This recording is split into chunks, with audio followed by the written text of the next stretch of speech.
Vinde, ó Deus, em meu auxílio, socorrei-me sem demora. Glória ao Pai, ao Filho e ao Espírito Santo, como era no princípio, agora e sempre. Amém. Bom dia, irmãos e irmãs.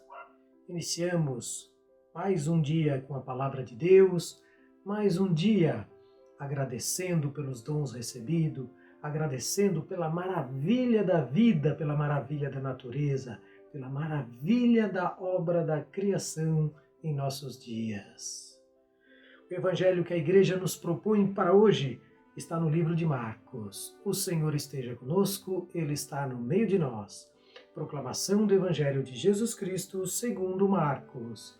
Glória a vós, Senhor. Jesus e seus discípulos partiram para os povoados de Cesareia de Filipe. No caminho, ele perguntou aos discípulos: Quem dizem os homens que eu sou?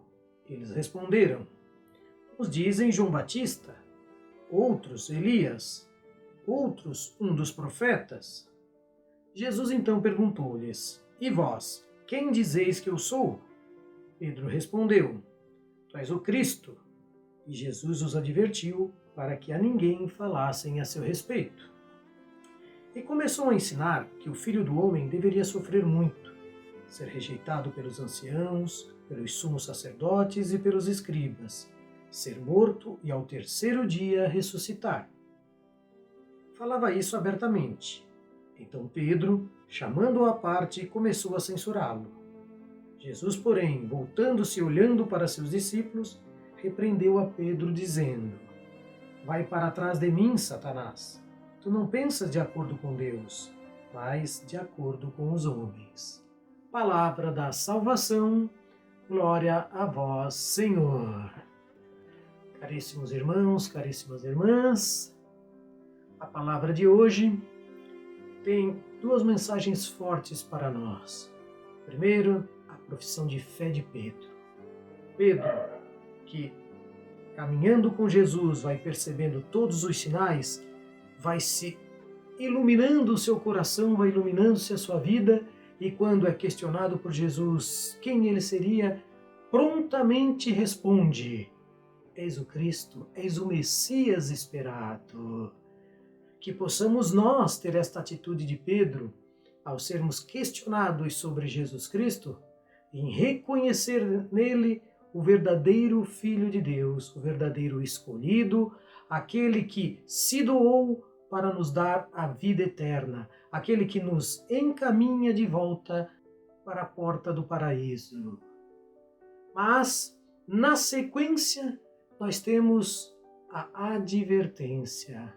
A advertência a Pedro, a censura a Pedro, por ele querer que Cristo não falasse sobre o sacrifício da cruz.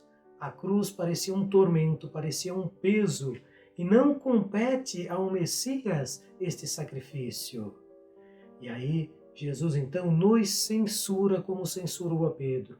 Cada vez que renegamos os sacrifícios que temos que fazer na vida, cada vez que renegamos que a cruz de Cristo é o verdadeiro caminho para a nossa salvação, cada vez que renegamos que as nossas cruzes devem servir também como escada para o nosso caminho, para o encontro definitivo com o Pai, devemos ser advertidos por este Evangelho de hoje.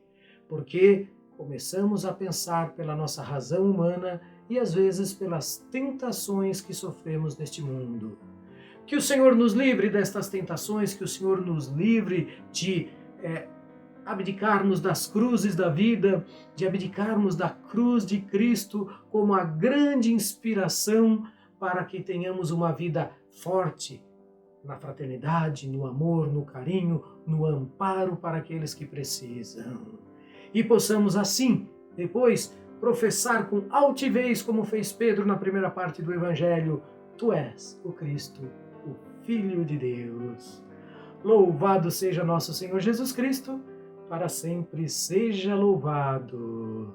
Que o Senhor nos abençoe e nos guarde, que o Senhor nos proteja, que o Senhor nos livre dos males, das tentações, que o Senhor possa nos inspirar nas boas ações e na prática do verdadeiro cristão que se compadece daqueles que precisam. O Senhor esteja conosco, Ele está no meio de nós. Abençoe-nos este Deus que quer nos mostrar o caminho certo, e este caminho passa pela cruz. O Pai, o Filho e o Espírito Santo. Amém. Bendigamos ao Senhor, demos graças a Deus.